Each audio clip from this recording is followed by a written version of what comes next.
Hello dear students, good morning to all of you. आज का जो लेक्चर है dual nature of matter and radiation का second lecture है, जिसमें हम लोग पढ़ेंगे electron emission, work function, Einstein equation और graph between maximum kinetic energy and frequency. तो आज का जो लेक्चर है हम लोग के लिए काफ़ी इंपॉर्टेंट है और इसको समझना बहुत ज़रूरी है, क्योंकि इसको समझने के बाद से ही इस चैप्टर के नेक्स्ट पार्ट को हम लोग समझ सकते हैं। तो शुरू करते हैं आज का लेक्चर।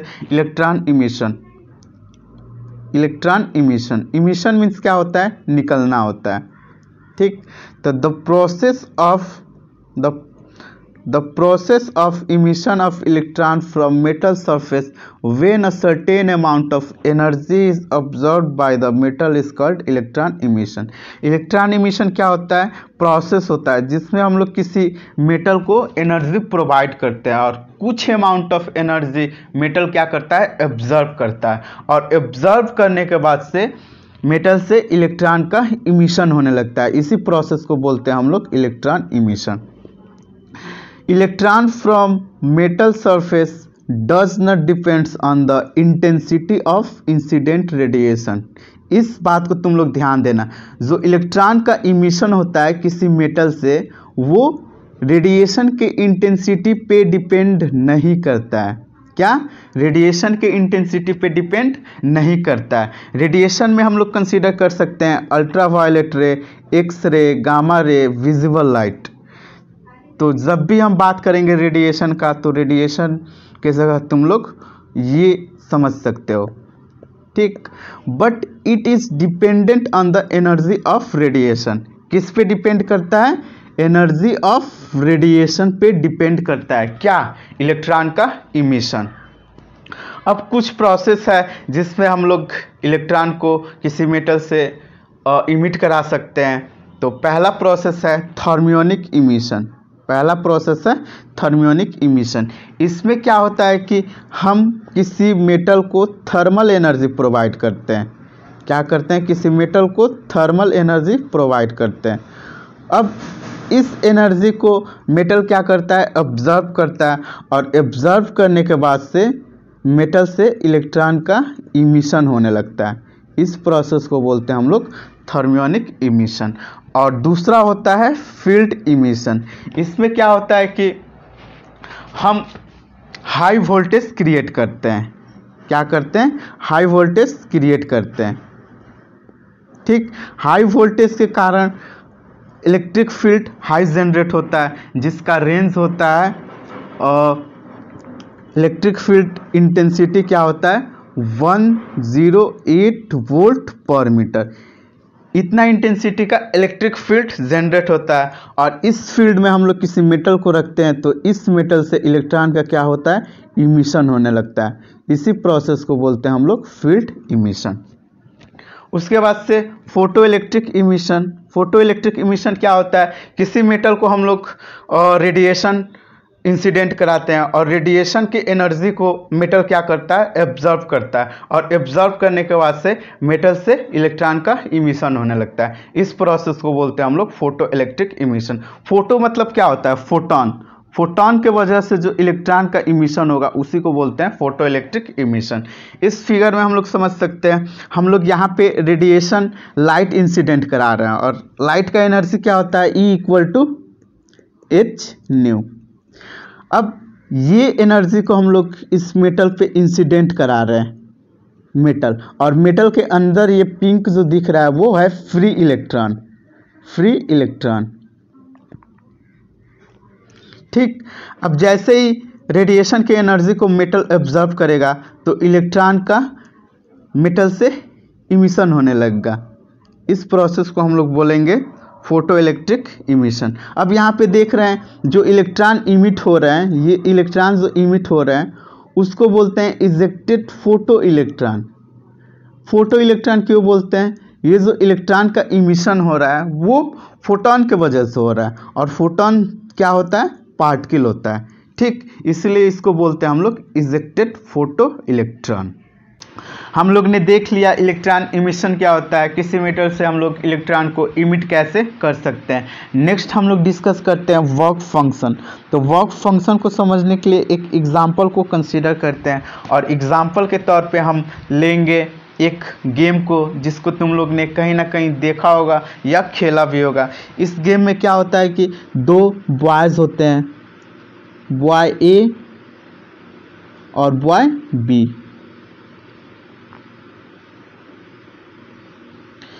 ये दोनों एक दूसरे को किसी स्ट्रिंग से खींच रहे हैं और इन दोनों के बीच का जो लाइन है कुछ इस प्रकार है। अब हम मान लेते हैं ए का जो एनर्जी है वो ई ए है और बी का जो एनर्जी है वो ई बी है। तो यहाँ पे 3 केस जनरेट होगा। पहला केस क्या होगा, जब ए का एनर्जी बी के एनर्जी से ज़्यादा होगा, और दूसरा केस जब ए का एनर्जी बी के एनर्जी के इक्वल होगा, और तीसरा केस क्या हो जाएगा, जब ए का एनर्जी बी के एनर्जी से कम। तो पहला केस हम लोग देखते हैं, जब ए का एनर्जी बी से ज़्यादा होगा तो ए बी से क्या होगा, स्ट्रांग होगा। तो इस केस में ए बी को अपने तरफ खींच सकता है, खींच लेगा। और दूसरा केस में जब ए का एनर्जी बी के इक्वल है तो इस केस में ए बी को भी खींच सकता है, बी ए को भी खींच सकता है, बट इस लाइन के पार नहीं खींच सकता है क्योंकि ये दोनों का जो एनर्जी है वो इक्वल है। और तीसरा केस में क्या है कि जब ए का एनर्जी बी से कम होगा, इस केस में ए बी को अपने तरफ कभी नहीं खींच सकता है। तो यहाँ पे हम पहला एग्जांपल को लेते हैं। इस केस में क्या होगा, ए बी को अपने तरफ खींचेगा तो ए के द्वारा कुछ एनर्जी लगेगा बी को यहाँ से यहाँ तक लाने में, यहाँ से यहाँ तक लाने में बी को ए के द्वारा जो एनर्जी लगेगा उसी को हम लोग बोलेंगे वर्क फंक्शन। उसे क्या बोलेंगे, वर्क फंक्शन। तो वर्क फंक्शन जो होगा वो किसके बराबर होगा, इसके एनर्जी के बराबर होगा, क्योंकि ये जो एनर्जी अपना लगाएगा वो कुछ एनर्जी इसको यहाँ से यहाँ तक लाने में लगाएगा, उसके बाद से जो एनर्जी होगा अपने तरफ खींच लेगा। तो वर्क फंक्शन क्या होता है, the minimum amount of energy of photon required to ejected an electron out of a metal surface is called work function। Work function को हम डिनोट करते हैं फाई से और डब्लू से। और work function it is dependent on the nature of metal. Nature of metal, work function metal के nature पे डिपेंड करता है। हर एक अलग अलग मेटल का अपना वर्क फंक्शन अलग अलग होगा। जैसे हम एग्जांपल लेते हैं, ये कोई मेटल हो गया, ठीक। अब इस मेटल पे हम रेडिएशन इंसिडेंट कर रहे हैं जिसका एनर्जी क्या है, E equal to H mu, E equal to H nu. अब यहाँ से क्या होगा कि ये एनर्जी इंसिडेंट होगा इस मेटल पे, और मेटल के अंदर फ्री इलेक्ट्रॉन होते हैं। अब इस एनर्जी को इलेक्ट्रॉन क्या करेगा, एब्जॉर्ब करेगा, और एब्जॉर्ब करने के बाद से इलेक्ट्रॉन मेटल से मेटल सरफेस पे आएगा। तो मेटल से मेटल सरफेस पे आने के लिए कुछ एनर्जी लगेगा जिसको हम लोग बोलेंगे वर्क फंक्शन, वर्क फंक्शन बोलेंगे। और रिमेनिंग जो एनर्जी होगा वो काइनेटिक एनर्जी के फॉर्म में बाहर निकल जाएगा। तो वर्क फंक्शन क्या होता है, वर्क फंक्शन तुम लोग सिंपली समझो, हर एक अलग अलग मेटल का अपना एनर्जी होता है वर्क फंक्शन। अब हम देखते हैं थ्रेशोल्ड फ्रीक्वेंसी क्या होता है। तो work function phi equal to H nu dash. तो यहाँ पे न्यू डैश जो है वो थ्रेशोल्ड फ्रीक्वेंसी है, थ्रेशोल्ड फ्रीक्वेंसी। तो थ्रेशोल्ड फ्रीक्वेंसी को हम लोग डिफाइन क्या करेंगे, the minimum frequency of light radiation required to ejected a free electron from metal surface is known as threshold frequency. तो मिनिमम फ्रीक्वेंसी ऑफ रेडिएशन या light जो ज़रूरत पड़ेगा किसी इलेक्ट्रॉन को मेटल से बाहर निकलने के लिए, उसी को हम लोग बोलते हैं थ्रेशोल्ड फ्रीक्वेंसी। तो phi equal to H mu dash, यही होता है हमारा थ्रेशोल्ड फ्रीक्वेंसी। अब इसको हम लोग वेवलेंथ के टर्म में लिख सकते हैं। फाई इक्वल टू लिख सकते हैं H C upon lambda dash, H C upon lambda dash लिख सकते हैं। तो वर्क फंक्शन को हम लोग वेवलेंथ के टर्म में भी लिख सकते हैं और इसी को हम लोग बोलते हैं threshold wavelength, threshold wavelength. Work function समझने के बाद से अब हम लोग देखते हैं आइंस्टीन रिलेशन क्या होता है। तो if the energy of incident radiation more than work function of metal, energy of radiation incident on the metal surface is used by the electron after absorption in two part. अगर किसी हम metal को energy देते हैं या radiation incident कराते हैं तो वो जो एनर्जी है वो दो पार्ट में डिवाइड हो जाता है। तो पहला पार्ट क्या होता है, first part of energy of photons absorbed by the free electron in work done coming out from the metal surface as a work function. तो पहला पार्ट जो होगा वो मेटल का जो इलेक्ट्रॉन होगा मेटल से मेटल सरफेस तक आने के लिए यूज़ होगा, और दूसरा पार्ट जो एनर्जी होगा वो क्या होगा, remaining part of photon energy will gain by the electron in the form of kinetic energy after ejected electron from metal surface.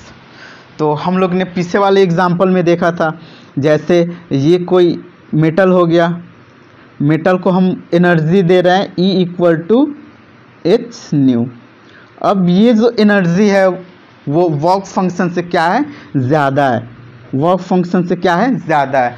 तो इस रेडिएशन का जो एनर्जी इलेक्ट्रॉन एब्जॉर्ब करेगा या मेटल एब्जॉर्ब करेगा, तो इलेक्ट्रॉन जो इमिट होगा तो दो पार्ट में एनर्जी डिवाइड हो जाएगा।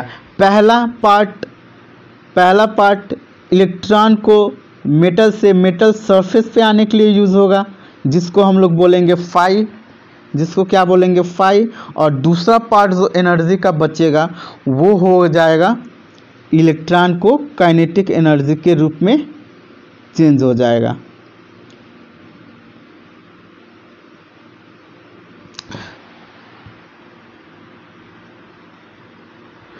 तो यहाँ पे एनर्जी जो होगा E इक्वल टू वो एक वर्क फंक्शन के रूप में पहला और दूसरा काइनेटिक एनर्जी के फॉर्म में डिवाइड हो जाएगा। तो यहाँ पे E इक्वल टू क्या था, H nu equal to phi plus kinetic energy क्या होता है 1/2 mv²।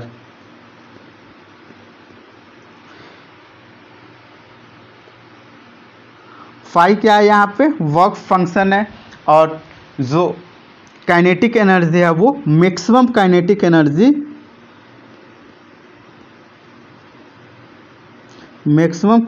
एनर्जी ऑफ द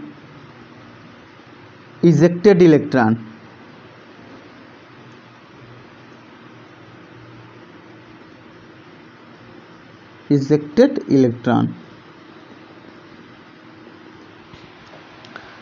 तो इस इक्वेशन को हम लिख सकते हैं 1/2 mv² equal to H nu minus 5। तो यहाँ पे 1/2 mv² क्या है, मैक्सिमम काइनेटिक एनर्जी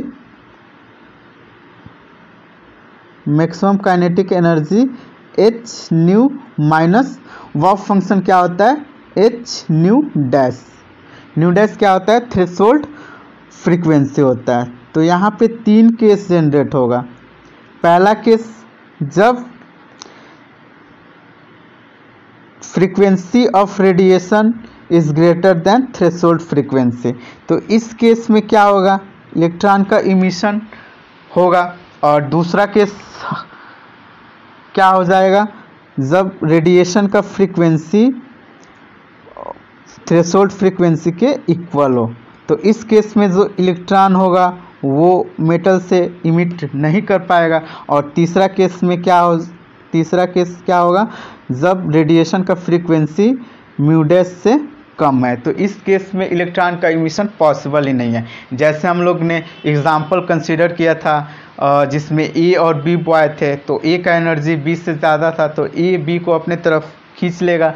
दूसरा केस में जब ए का एनर्जी बी के इक्वल था तो उस केस में ए बी को अपने तरफ नहीं खींच सकता। और तीसरा केस क्या था, जब ए का एनर्जी बी से कम था तो उस केस में पॉसिबल ही नहीं है ए बी को अपने तरफ खींच पाए। तो एनर्जी क्या होता है, E equal to H nu. Energy जो होता है वो म्यू के डायरेक्टली प्रोपोर्शनल होता है। तो जिस रेडिएशन का फ्रीक्वेंसी ज़्यादा होगा उसका एनर्जी भी ज़्यादा होगा, और जिस रेडिएशन का फ्रीक्वेंसी कम होगा उस रेडिएशन का एनर्जी क्या होगा, कम होगा। और हम लोग देखते हैं कि वर्क फंक्शन जो होता है वो depends on the nature of metal. मतलब वर्क फंक्शन जो किसी भी मेटल का होता है वो क्या होता है, फिक्स होता है। तो यहाँ पे हम लोग ने 3 केस को डिस्कस कर लिया। अब हम आगे देखते हैं graph between maximum kinetic energy and frequency. Maximum kinetic energy and frequency.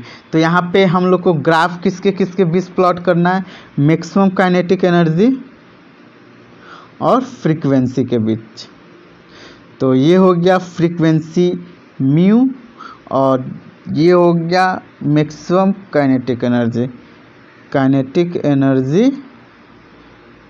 Maximum kinetic energy. तो यहाँ से जो हम लोग ने इक्वेशन फाइंड किया था वो क्या था, के max kinetic maximum equal to H nu minus 5। इसको हम अगर कंपेयर करें equation of straight line y equal to M X plus C. यहाँ पे m क्या होता है, स्लोप होता है, स्लोप ऑफ स्ट्रेट लाइन, और c क्या होता है, इंटरसेप्ट ऑन y एक्सिस। तो यहाँ पे y की जगह क्या है, मैक्सिमम काइनेटिक एनर्जी, और x की जगह क्या है, फ्रीक्वेंसी। तो y वर्सेस x मतलब kinetic energy maximum versus frequency हम लोग ग्राफ देखते हैं। तो इस केस पे हम लोग देख रहे हैं जो m का स्लोप का जो वैल्यू है वो क्या है, यूनिवर्सल कांस्टेंट है, मतलब h है। तो अगर किसी मेटल का हम ग्राफ ड्रा करते हैं, ये मान लेते हैं मेटल 1 है, ठीक। तो इसका स्लोप है वो h है, स्लोप क्या है, h है। और जो इंटरसेप्ट है इस स्ट्रेट लाइन का वो कांस्टेंट है, मीन्स यूनिवर्सल कांस्टेंट है। अगर हम 2 अलग अलग मेटल का बनाते हैं, मान लेते हैं ये हमारा मेटल 1 हो गया और दूसरा मेटल हमारा ये मेटल 2 हो गया, ठीक।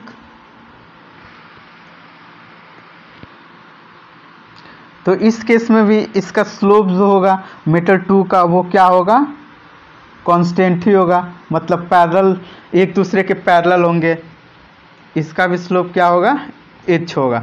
बट इसका फ्रीक्वेंसी क्या है, मान लेते हैं μ1 μ2 और इसका फ्रीक्वेंसी μ1।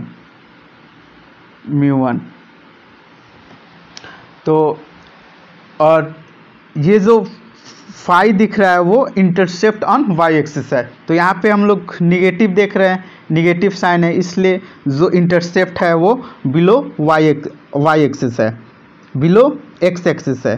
तो यहाँ पे इसका अगर मान लेते हैं फाई 1 और इसका इंटरसेप्ट मान लेते हैं φ2, क्योंकि हम लोग को पता है अलग अलग मेटल का जो वर्क फंक्शन होगा वो अलग अलग होगा। तो यहाँ से हम देख रहे हैं काइनेटिक, पहला केस कंसीडर करते हैं जब kinetic energy, maximum kinetic energy क्या होगा, ज़ीरो होगा।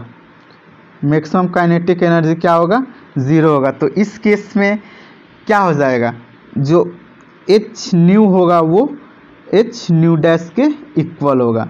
मीन्स जो एनर्जी होगा वो क्या होगा, वर्क फंक्शन के इक्वल होगा। ठीक, अब तो यहाँ से हम लोग देख रहे हैं जो स्लोप है ग्राफ का वो एच यूनिवर्सल कांस्टेंट है। अगर हम 2 या 2 से अधिक मेटल का ग्राफ प्लॉट करेंगे तो सब एक दूसरे के पैरेलल आएगा, क्योंकि जो स्लोप होगा वो क्या होगा, कांस्टेंट होगा। उसके बाद से जो हमारा इंटरसेप्ट है वो निगेटिव वाई एक्सिस है। तो दो मेटल के लिए इंटरसेप्ट डिफरेंट होगा, क्योंकि अलग अलग मेटल का अपना अलग अलग वर्क फंक्शन होता है। तो इस केस में हम लोग वर्क फंक्शन जो देख रहे हैं, वर्क फंक्शन φ2 φ1, तो इस केस में φ2 का जो वैल्यू होगा वो φ1 से क्या होगा, ज़्यादा होगा। ठीक, तो और फ्रीक्वेंसी क्या है, μ2 भी क्या होगा, μ1 से ज़्यादा होगा। तो आज का लेक्चर यहीं पे समाप्त करते हैं, मिलते हैं नेक्स्ट लेक्चर में।